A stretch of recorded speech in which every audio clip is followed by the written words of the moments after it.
Nada une a la familia que los deliciosos huevos de Eggland's Best. Nos encanta su sabor, siempre delicioso y fresco de granja. Además de la mejor nutrición como 6 veces más vitamina D, 10 veces más vitamina E y 25% menos de grasa saturada que los huevos regulares. Para nosotros, son huevos cocinados de la forma que más nos guste, siempre y cuando sean los mejores. Eggland's Best. Mejor sabor, mejor nutrición, mejores huevos. Visita egglandsbest.com para más información.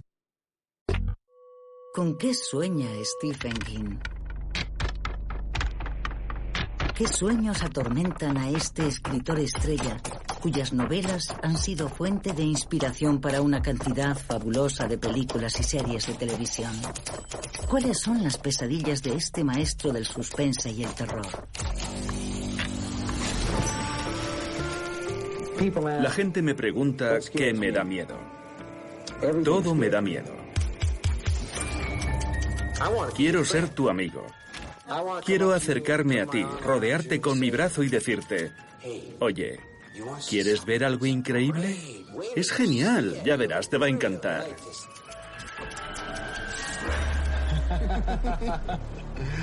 Y de eso se trata, tienes que asustar a la gente.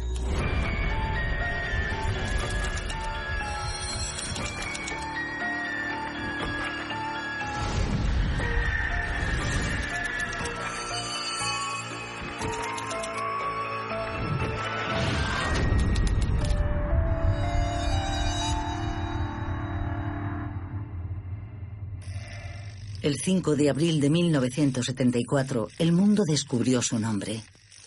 Fue la primera heroína de una prolífica obra literaria que pervertiría el sueño americano. Carrie es la historia de una adolescente solitaria con un extraño y maléfico poder que convierte el baile de graduación de su instituto en una pesadilla. Contiene escenas tan terroríficas que no se pueden mostrar en este anuncio. Carrie, clasificada R. Torpe y poco agraciada en la novela, convertida en una criatura hipersensible en la película realizada poco después, la joven Carrie explota traspasando todas las fronteras del horror y convierte su baile de graduación en la antesala del infierno para vengarse de la crueldad de sus compañeros del colegio.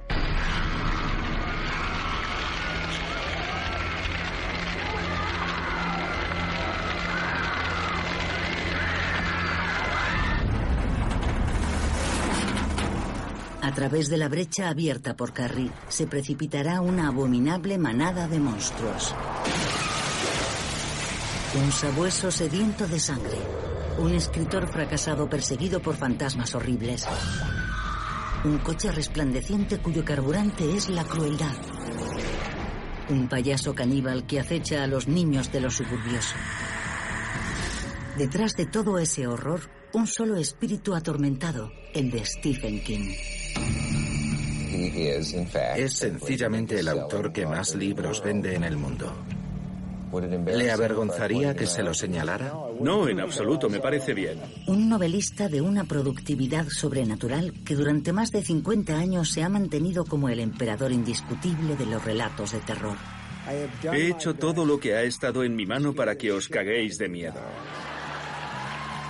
Es un trabajo duro, pero alguien tiene que hacerlo. Un autor que desde la saga La Torre Oscura a La Milla Verde ha representado como ningún otro el lado oscuro de la humanidad.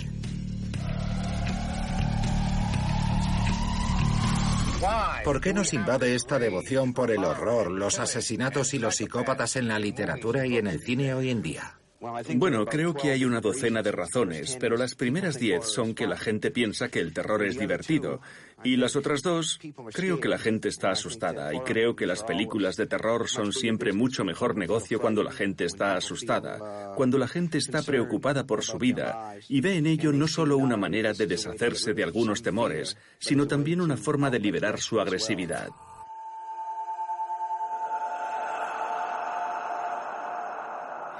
La sociedad da puntos por un buen comportamiento emocional, así que obtenemos puntos por ejercitar esos músculos emocionales. La sociedad aprueba el amor, la amistad, la lealtad, el humor, ese tipo de cosas. Pero por cada una de esas buenas emociones, tenemos otra oscura también. Tenemos miedo, agresividad, ira. Todos tenemos, supongo, impulsos y a veces tendemos al sadismo y ese tipo de cosas. Y un relato o una película de terror nos dan la oportunidad de ejercitar ese lado de una manera comparativamente inofensiva.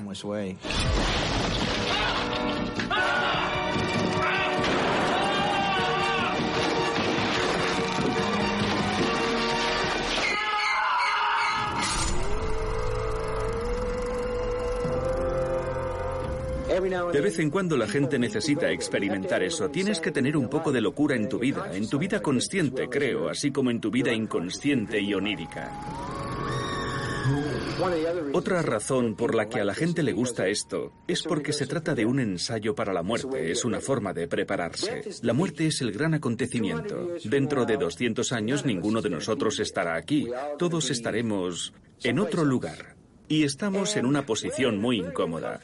Somos las únicas criaturas, al menos hasta donde sabemos, capaces de contemplar nuestro propio fin. Sabemos que va a suceder. Tenemos que hacer algo al respecto para poder afrontarlo sin volvernos locos. En ese sentido, el relato o la película de terror son un poco como esas atracciones de los parques de atracciones que emulan la muerte violenta. Cosas como el descenso en paracaídas con el que experimentas tu propio accidente de avión, los coches de choque con los que puedes chocar de frente de forma inofensiva, etc. Te pillé. Es verdad, es verdad. ¿Han visto lo malvado que soy? ¿Por qué me gusta hacer esto a la gente? Porque es divertido, obviamente, pero...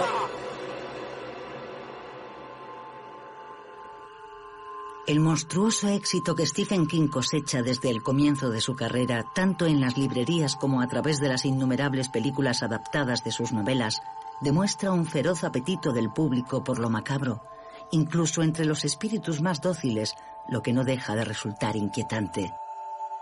No creo que ningún niño se haya sentido impulsado a cometer un acto de violencia por un disco de Metallica, de Marilyn Manson o por una novela de Stephen King. Si estás buscando una excusa para ignorar el problema real y tratar un síntoma, puedes tratar las películas y los libros. Es como matar al mensajero porque te trae un mensaje que no te gusta. La verdadera cuestión acerca de la violencia en Estados Unidos, en contraposición, por ejemplo, a la violencia en Inglaterra, Escocia y sitios así, se resuelve con un solo elemento comparativo, y es la diferencia en la disponibilidad de armas. La clave son las armas. No obstante, hay toda una cultura de la violencia en este país, y yo sería la última persona en negar que formo parte de ello, pero solo soy hijo de mi cultura.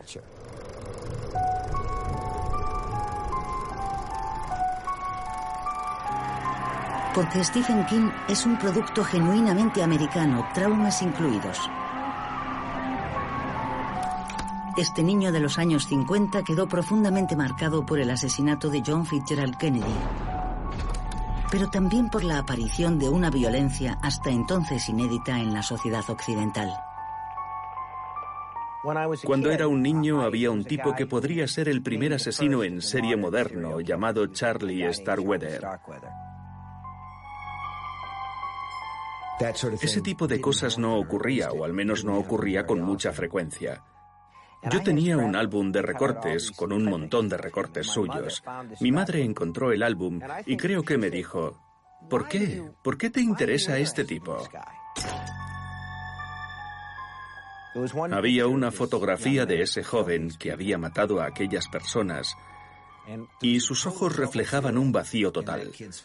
Yo vi algo en aquel hombre que era inhumano, pero no quiero decir inhumano en el sentido de demoníaco. Era como el vacío, la nada, ni bien ni mal. Y lo que no fui capaz de decirle a mi madre fue que necesitaba investigar sobre aquel hombre. Necesitaba saberlo todo de él, porque si alguna vez me topaba con él o alguien como él, podría evitarlos. Yo creo que podemos ver, incluso con 10 años, el potencial de la persona que vamos a ser. Sí, supongo que oí su llamada. Oí su llamada como fuente de inspiración literaria. O hubo una voz interior que me dijo, este es el tipo sobre el que vas a pasar toda tu vida escribiendo, sobre esa clase de maldad. Así que este es el comienzo, la línea de salida.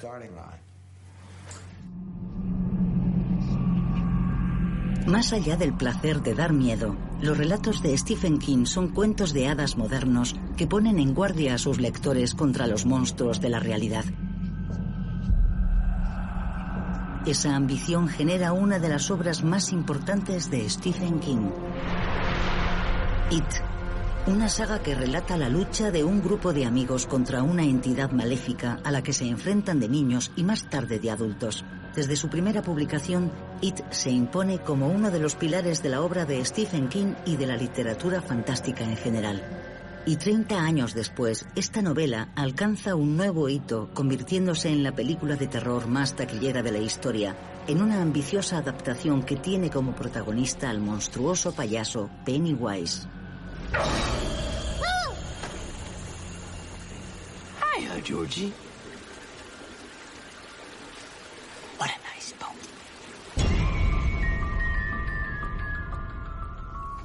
Lo que quise con It fue escribir sobre cómo los niños tienen una mayor capacidad para percibir las cosas, pero también para creer en ellas y aceptarlas. En ella hablo del recuerdo más bonito de mi infancia, el amor y el terror, y encontrar una mano a la que poder agarrarte cuando las cosas se ponen difíciles y vivir en el mundo es doloroso. It tiene un núcleo temático coherente. No puedes ser un adulto en esta o en cualquier otra sociedad hasta que no acabas con tu infancia.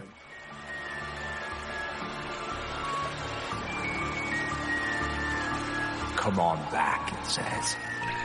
Come on back, let's finish our business in Derry.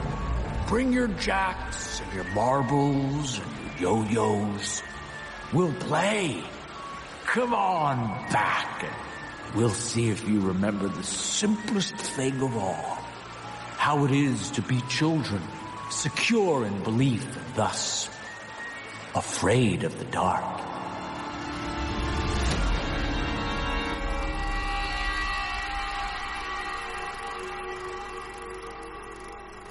Por tanto, lo que realmente quise hacer con It fue intentar crear un puente. Quería dar a los lectores adultos la oportunidad de revivir esos años en la medida de lo posible. Y se remonta, pienso, a los cuentos de hadas. Creo que una de las cosas que se supone que hacen los relatos de terror es transportarnos de nuevo a la infancia, donde todo parece estar fuera de control. Porque como adultos se supone que debemos tener el control, pero cuando nos paramos a pensar en ello no lo tenemos.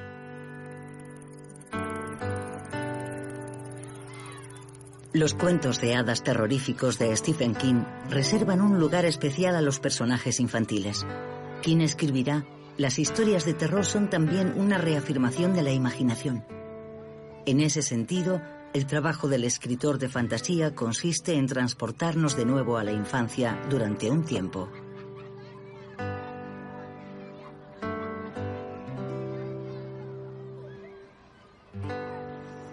Si en uno de mis relatos le otorgo un don a un niño, como sucede en El Resplandor, con la habilidad de Danny para brillar, para ver el futuro, o la telequinesis de Carrie White, es otra forma de decirle al lector: mira al niño que hay en ti. ¿Qué dones tiene ese niño? ¿Te has fijado en cómo piensa? Porque los niños no tienen un pensamiento rectilíneo. Toman desvíos, son dúctiles. Una de las cosas que me interesa mucho de los niños es su capacidad de abrirse a mundos de ensoñaciones y fantasía. Se creen cualquier cosa. Si les dices que la gente puede volar, lo creerán. Creerán cualquier cosa que les digas. Y lo creen porque están locos. Y nosotros les permitimos que estén locos. No.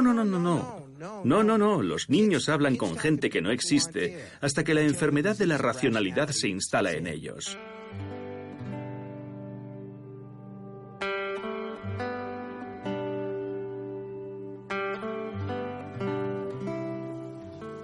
Permitimos a nuestros niños que estén locos hasta que tienen unos 8 años y entonces empezamos a decirles: ¿por qué no maduráis? ¡Madurad! Y lo hacen. Maduran, se convierten en doctores, en ingenieros. ¿Qué pasa con su imaginación? Se encoge a medida que su cuerpo crece. Su capacidad para imaginar toda la gama, todo el mundo de maravillas comienza a encogerse. ¿Comprendes lo que quiero decir? Pagas un precio por madurar y es un alto precio. ¿Y a los adultos puedes enseñarles a usar su imaginación de nuevo? Yo creo que sí. Que una de las razones por las cuales acuden a mis libros es porque lo que intento decirles es: escuchad, utilizad vuestra imaginación de nuevo. Los relatos de Stephen King buscan reavivar nuestra capacidad de soñar, invitándonos a buscar la fantasía en la realidad más banal, la más deshumanizada. Y será también el tema de su primera y única película como director, La rebelión de las máquinas, en la que las máquinas declaran la guerra a la humanidad. Vivimos en una sociedad tecnológica, por el amor de Dios, donde la mayoría de nosotros utilizamos cosas como la televisión, luces eléctricas, los hornos microondas, y no tenemos ni la más remota idea de cómo funcionan esas cosas, lo que es una especie de magia.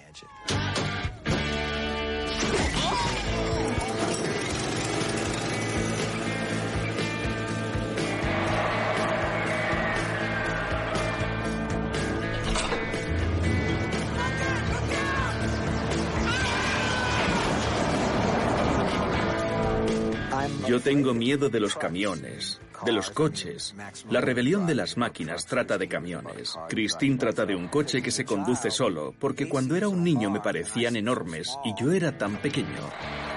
Entonces tenía la misma imaginación que tengo ahora. Recuerdo que siempre temía que uno diera marcha atrás y me atropellara. Y cuando miraba, los faros me parecían ojos. Hay muchos coches que parecen estar vivos. Me encantan las máquinas y al mismo tiempo me aterrorizan. A las máquinas no les gustamos. No les gustamos nada. Por eso la gente sufre descargas eléctricas. Por eso nuestros coches se averían cuando más los necesitamos y es de noche y llueve a cántaros. Come on. Come on, Christine.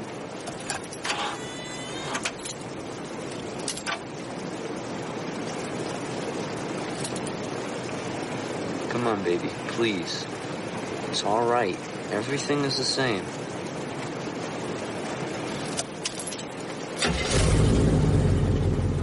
A mí este chisme me parece peligroso. Lo parece, ¿verdad? Me encantó Christine de Carpenter. Estuve riéndome durante toda la película. No porque fuera divertida, sino porque era ese tipo de risa que te produce descubrir que alguien ha entendido lo que quieres contar.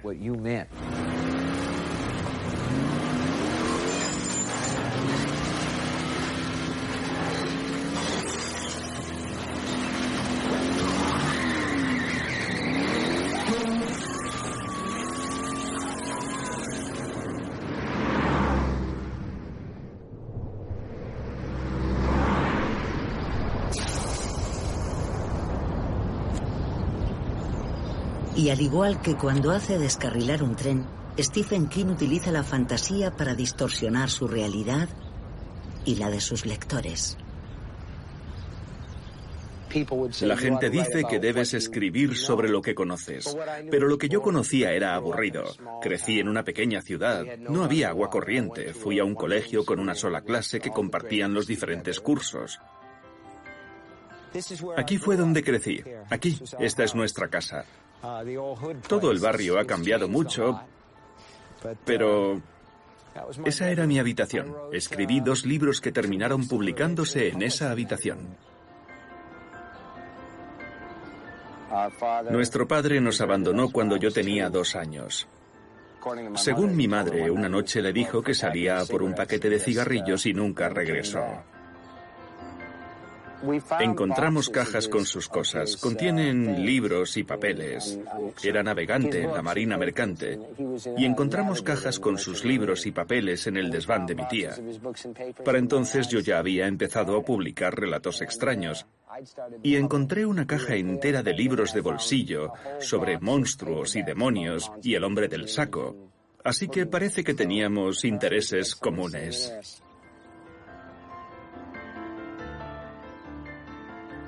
Para mí la existencia no era idílica, ni hermosa, ni nada parecido.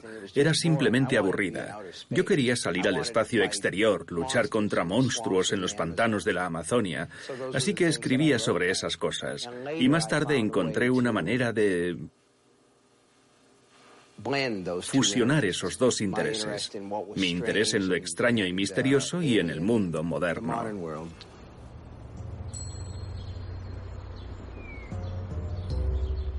Para mí el truco consistía en encontrar una suerte de puente entre las historias de terror gótico que se escribieron en el siglo XVIII y el mundo en el que vivimos hoy, porque Frankenstein, Drácula, se sitúan ambos en Europa y hay una sensación de antigüedad en ellos.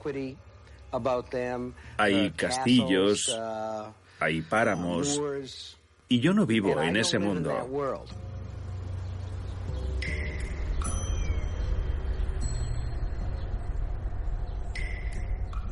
Me gustaba un escritor llamado Richard Matheson. Creo que fue el primer autor al que leí en mi adolescencia que hacía cosas que Lovecraft no hacía. Sus historias no se situaban en Europa del Este. El horror podía tener lugar en la tienda de conveniencia del barrio o abajo en tu calle podía estar sucediendo algo horrible.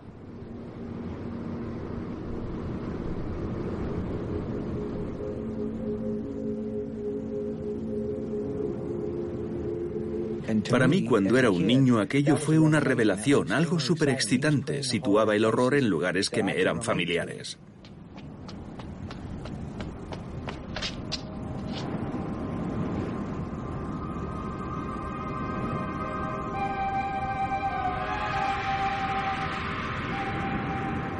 Estaba impartiendo un curso sobre Drácula en el instituto. Lo hice en 3 o 4 ocasiones, y cada vez que lo impartía más me interesaba lo potente que era la novela como historia. Una noche que estábamos hablando sobre ello dije, y esta es la pregunta mágica, dije, ¿qué pasaría si Drácula regresase hoy? Pero supongamos que volviera a una pequeña ciudad en algún lugar del interior de Maine. Cuando pasas por esas ciudades, todo el mundo podría estar muerto y ni siquiera te enterarías.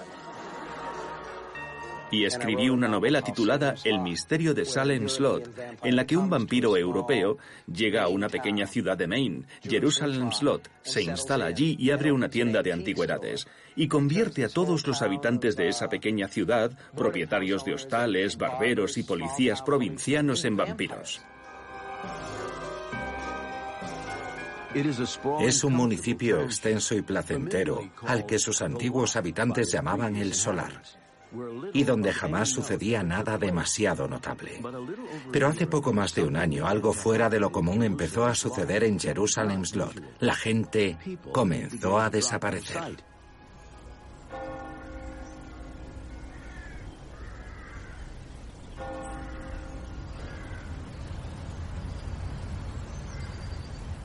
Muchas de sus historias están situadas en Maine. ¿Qué tiene de especial ese ambiente para sus novelas? No creo que sea solo el ambiente. Creo que escribiría historias espeluznantes donde quiera que viviera, porque así es como estoy construido, es para lo que estoy hecho.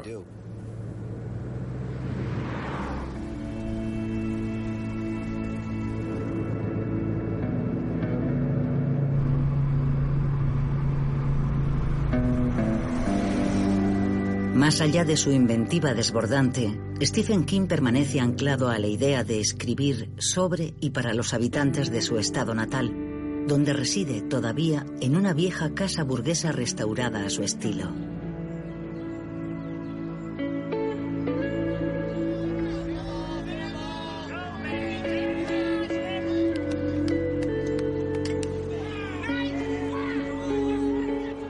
Me quedé aquí porque todo el mundo me conoce y yo les conozco a ellos. Y como escritor me he quedado por la misma razón que William Faulkner se quedó en Mississippi.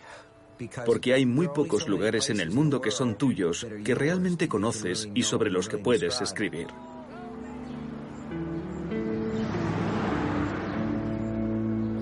La gente de aquí me parece muy auténtica y muy real, en el sentido de que son personas que están ahí, trabajan duro. Claro que sí. Aquí me han tratado siempre como a un ser humano y no como a un bicho raro. Me tratan como siento que soy, una persona normal y corriente que se esfuerza en su trabajo.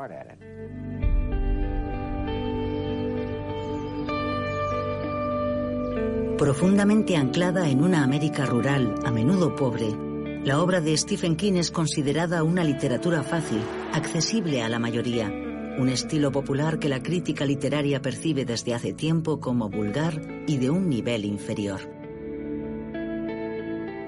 Soy hijo de mi cultura y detesto la idea de que exista una línea divisoria entre la literatura seria y la popular. Pero también creo que hay una parte de la crítica que dice: nosotros, los críticos, somos los elegidos, los orgullosos, los valientes, somos quienes sabemos realmente lo que es la literatura de calidad y no somos muchos los auténticos frikis empollones que comprendemos su verdadero significado. Machacándolos bien a todos. Bueno, lo he expresado así, pero lo cierto es que la crítica prefiere apoyar a autores que tienen un margen de repercusión bastante limitado. Y hay un sentimiento entre la verdadera inteligencia crítica de que cualquier autor al que le lee mucha gente no puede ser muy bueno, porque el nivel medio de los lectores es muy bajo. Y eso es totalmente falso. En cierto modo me he resignado a la idea de que se me considerará un novelista popular con virtudes de novelista popular y defectos de novelista popular. A veces recibo cartas de gente que me dice: no dejan a nuestro profesor que enseñe su novela en clase. Mi reacción es: de puta madre, genial, léela por tu cuenta y haz tu propio análisis de ella. Hazlo fuera de clase. Si significa algo para ti, eso es lo que importa. Pero si vuelves a leerla, me gustaría pensar que habrá algo más, aparte del impacto emocional, del viaje emocional con tique electrónico. La gente habla de leer entre líneas. Cualquier obra de ficción de terror, ya sea en forma de novela o de película, tiene subtextos. En otras palabras, la ficción de terror, la ficción de fantasía, la ficción imaginativa son como un sueño. Muchos de los sustos, de las pesadillas que tenemos en los libros y en las películas son simbólicos. Esa devoción por el subtexto, Stephen King la hereda de las novelas de ciencia ficción, de los cómics de terror y sobre todo de las películas de monstruos que devora vorazmente durante su juventud. Porque esta cultura pop a priori ligera y efectista conecta profundamente con las inquietudes de un niño de los años 50. En los años 50 hubo una serie de películas de terror en los Estados Unidos sobre insectos gigantes. Los había por todas partes. Una con James Arness titulada La humanidad en peligro, sobre unas hormigas gigantes en las alcantarillas de Los Ángeles. Otra era El principio del fin, en donde unos saltamontes gigantes invaden Chicago. Y para deshacerse de los saltamontes graban la llamada de apareamiento del saltamonte salvaje y la emiten en embarcaciones por el lago Michigan. Los saltamontes salen de los edificios, se meten en el lago y se ahogan, porque al final el sexo siempre nos lleva a la perdición.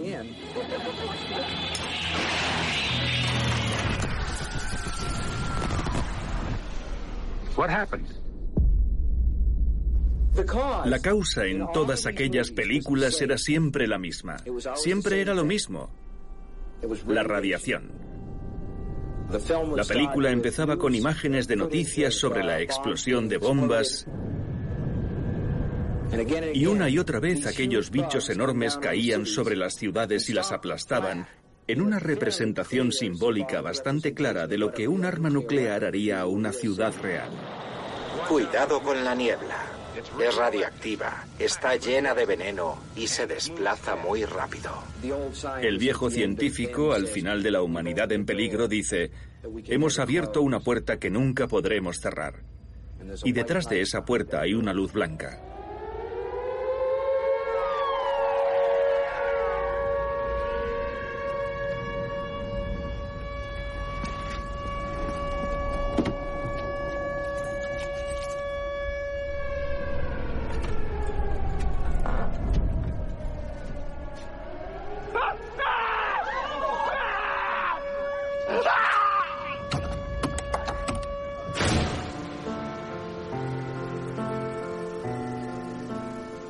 Escribo cada libro 2 veces. La primera vez, cuando sale de mi cabeza y llega a la página, lo que más me preocupa es el aspecto emocional.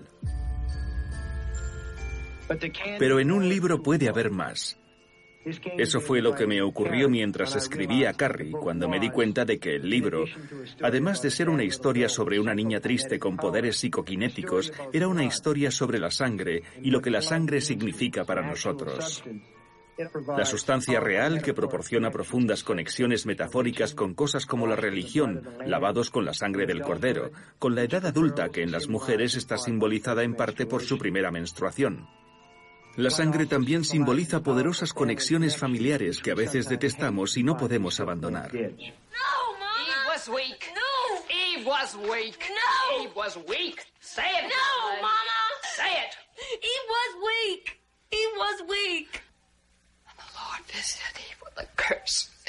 The curse was a curse of blood. You should have told me, Mama. You should have told me. Creo que la gente joven que no lee habitualmente se siente atraída por esa combinación de impacto emocional y a veces investigación intelectual, honesta y simplista. Creo que incluso aquellos que no son capaces de detectar una unidad temática piensan que los libros son mejores cuando tratan de algo, y sobre todo cuando tratan de algo que les concierne. Porque una novela como El Resplandor, pasé un año trabajando en ella, un año de mi vida. Tiene que tratar de algo. Apegado a sus raíces populares, pero también a una escritura visceral, Stephen King solo podía sentirse traicionado por la adaptación cinematográfica que hizo Stanley Kubrick de su novela El Resplandor, ya que la película, muy cerebral, se aleja del carácter exuberante de la obra original, repleta de fantasmas y animales carnavalescos que custodian un hotel embrujado aislado en la montaña. I love you, Danny. I love you more than anything else in the whole world. I would never do anything to hurt you. Never. You know that, don't you? Hmm? Yes, Dad. Good.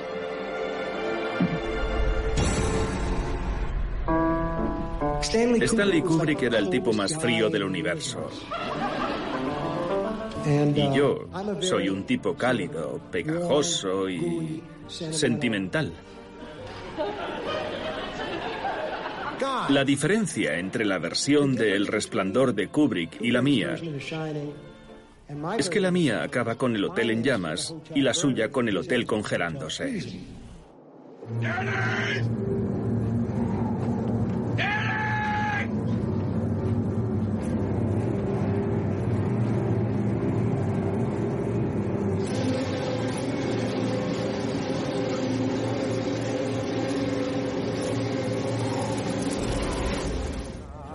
Creo que es una película muy ambiciosa, me encanta su factura y con el paso del tiempo me gusta cada vez más.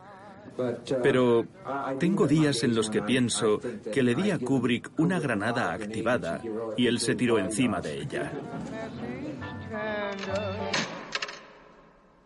El resentimiento de Stephen King hacia la película de Kubrick se explica también por el carácter enormemente autobiográfico de la novela, pues a través del escritor alcohólico y violento Jack Torrance, Stephen King se enfrenta a sus propios demonios.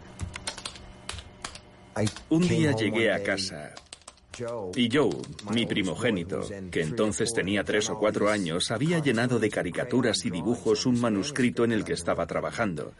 Y había mensajes súper cariñosos como «Hola papá» y coches y niños y hombres muy altos como suelen dibujarlos los niños con piernas muy largas como las de papá. Y yo pensé para mí, pequeño hijo de puta, lo mataría, lo mataría. Mira lo que ha hecho. Y eso se convirtió en la base del Resplandor.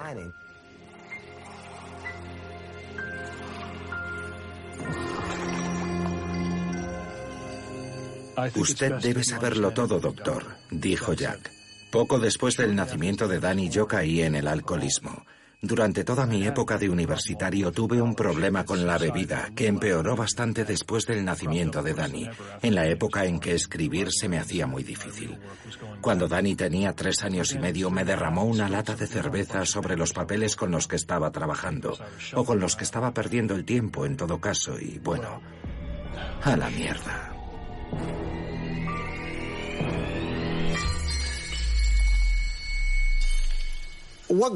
Lo que ocurre en mi vida aparece en mi ficción. Recuerdo que mientras escribía El Resplandor sobre el borracho seco de Jack Torrance, pensaba para mí: Dios, cómo me alegro de no ser ese tipo. Yo bebo mucho, pero no tanto. No llego a esos extremos. Y luego, años después, cuando ya era de nuevo una persona abstemia, me dije, yo era ese tipo. Pero, ¿sabes? Hace tiempo leí, y probablemente tú también, que había que escribir sobre lo que uno conoce. Y yo conozco la vida del escritor, porque soy escritor desde hace muchos años.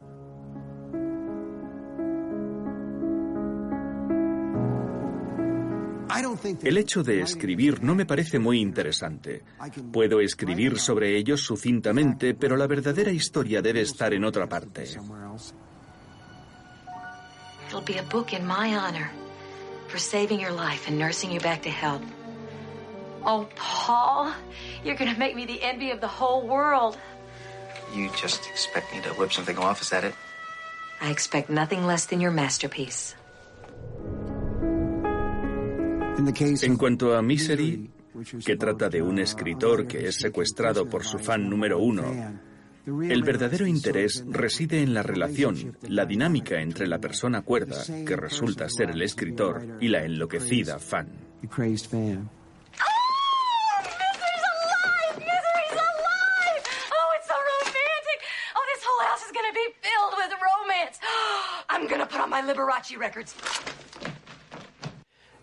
Misery me dio la oportunidad de hacer un par de cosas. Hablar un poco de la relación insana que algunos fans tienen, ya sea con escritores, con estrellas del pop o estrellas de cine. Shh, darling. Trust me. It's for the best. Lo que Paul Sheldon descubre es que lo que Annie Wilkes le está diciendo es que lo que se le da bien es escribir esas novelas románticas y que lo mejor es que se dedique a lo que sabe hacer. Es triste, pero es así.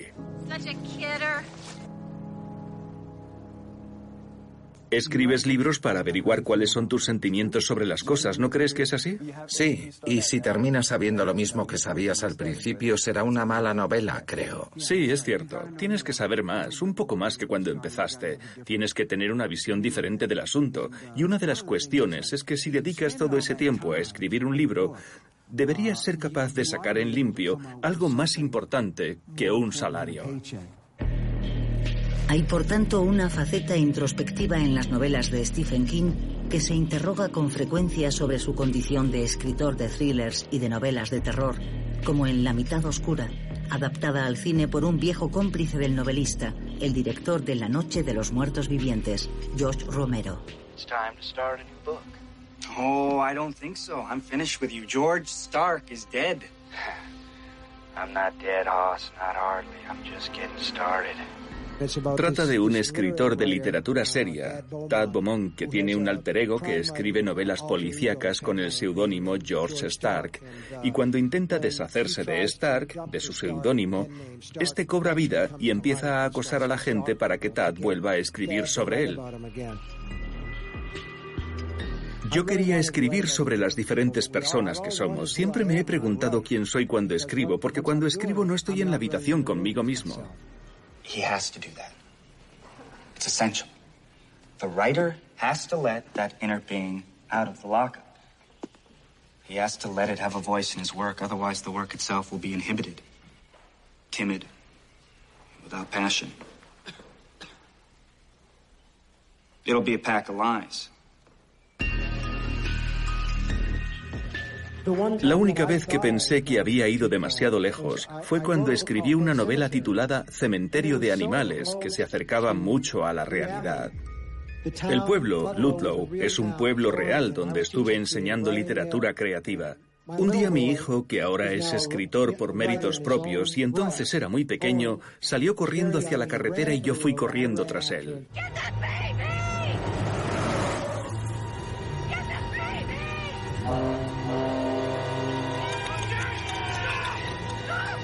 La única diferencia entre el libro y la vida real es que yo atrapé a mi hijo y Luis no. Pensé, esto es lo más horrible imaginable. Nadie querrá leer este libro sobre un niño que regresa del más allá y se dedica a acuchillar a todo el mundo. Dios mío, algunas cosas eran muy siniestras. Y cuando terminé la novela la metí en un cajón porque pensé que nadie querría leer algo así, pero lo hicieron. Así que se jodan.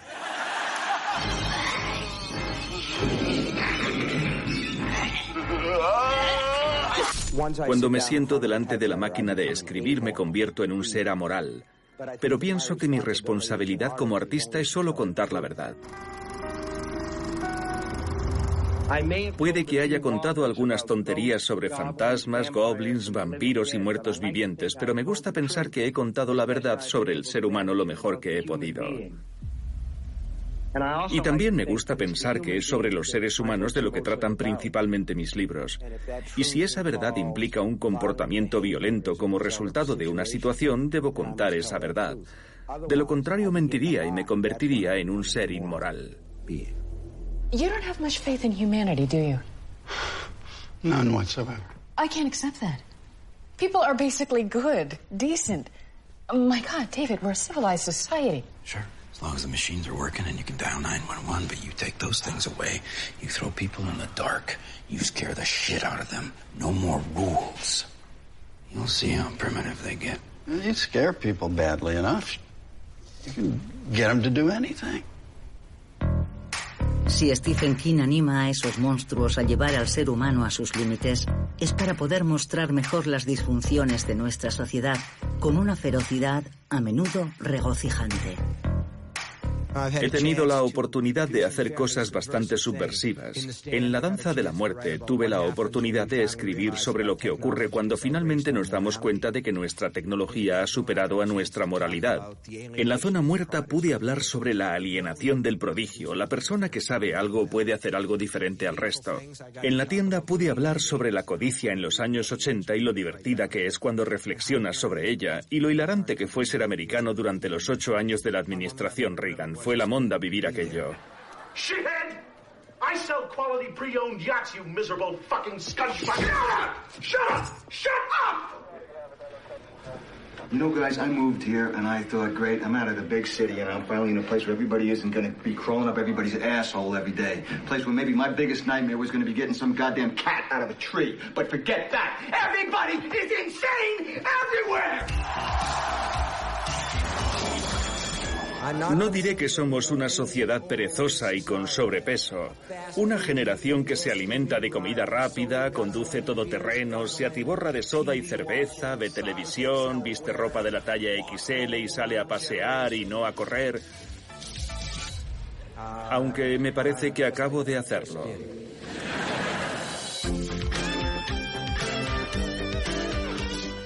Me educaron en la creencia de que los escritores eran los agentes secretos del arte y que debíamos pasar desapercibidos, ser invisibles, y de esa manera podríamos recabar material, observar a la gente, y eso nos ha permitido tomar nota de ello y utilizarlo en nuestras historias. In the name of Christ, man, beg for his mercy, because you'll get none from me. He's struck down by his almighty swift sword. Stop it! Ian, you godless heathen! Rot in hell, Willie Rose! En la primera línea de los poderes malignos contra los que King combate en su obra se encuentran los fanáticos religiosos, cuya violencia mística se presenta como una temible fuerza destructiva.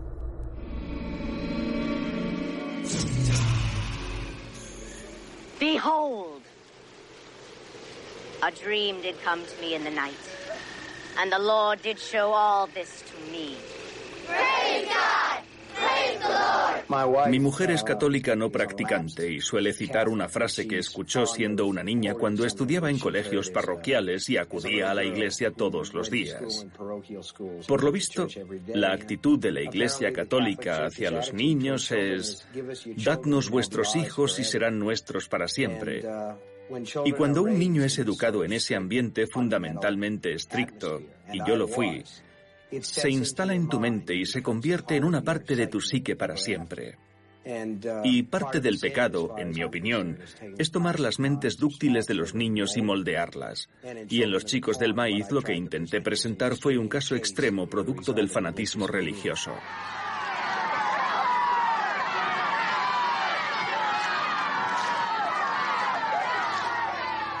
Es un ejemplo muy claro de lo que pienso acerca de la religión, y mi idea es que toda religión organizada conduce tarde o temprano a la fosa común. Si alguien te ofrece una Biblia para tu mano derecha, antes o después te ofrecerá una pistola para tu mano izquierda. There is one God, the God of the Israelites, and he is a stern and vengeful God, and we have been mocking him far too long, and now he demands retribution in blood. It is time to declare yourselves. Take sides, the saved and the damned. Read the good book. It calls for expiation, blood. What? Cuando sus héroes se enfrentan, ya sea a iluminados o a necios, King siempre pone en guardia a sus lectores contra el abuso de la colectividad, en particular cuando crea personajes de dirigentes carismáticos que se aprovechan de las debilidades de sus partidarios. Es el caso del político populista Greg Stilson, que interpreta Martin Sheen en la adaptación de La Zona Muerta, dirigida por David Cronenberg. Well, you gotta be in good shape to go the full distance for those big boys down in Washington. Right. You gotta stay in shape all the time with those boys. You can't turn your back on them. You gotta stay in better shape than this country. What the hell is happening to this country? Can anybody tell me what the hell is going on? Es curioso, preconicé a Donald Trump cuando escribí La Zona Muerta y... Seremos más fuertes, más grandes y mejores como país que nunca antes. Estamos en el buen camino. Fíjense en la forma en que Donald Trump recurre siempre a lo mismo. Esto y aquello va a ser enorme, o esto y aquello va a ser fantástico. Esas palabras en sí mismas no significan nada. A los políticos les está permitido perderse en generalidades en lugar de ser específicos. Nosotros no lidiamos con generalidades. Funcionarios electos que se supone son los mejores a menudo recurren a la desinformación absoluta. Don't you see what he's done? We're all decent people. We are! And he's preyed on our weaknesses, on our hatred and our greed and our prejudice and our fear! Don't you understand? He runs on hate. And he's used it to turn us all against each other. Desde sus pesadillas a sus cuentos, King siempre nos dice, en definitiva, lo mismo. Solo una mente despierta puede defenderse de los monstruos. A imagen y semejanza de los héroes de su cuento El Cuerpo, que inspiró Cuenta conmigo, la adaptación cinematográfica dirigida por Rob Reiner, King nos invita a enfrentarnos a nuestros miedos para salir de esa prueba un poco mejores, un poco más sabios. La película Cuenta conmigo trata de 4 chavales que caminan por unas vías de tren para ir a ver un cadáver. Es una historia de búsqueda. Es muy sencilla. Son 4 chicos que van a ver algo. Y en el camino, según uno de los propósitos clásicos de las historias de búsqueda, se supone que vas a descubrir cosas sobre ti mismo. You could be a real writer someday, Gordy. Fuck writing.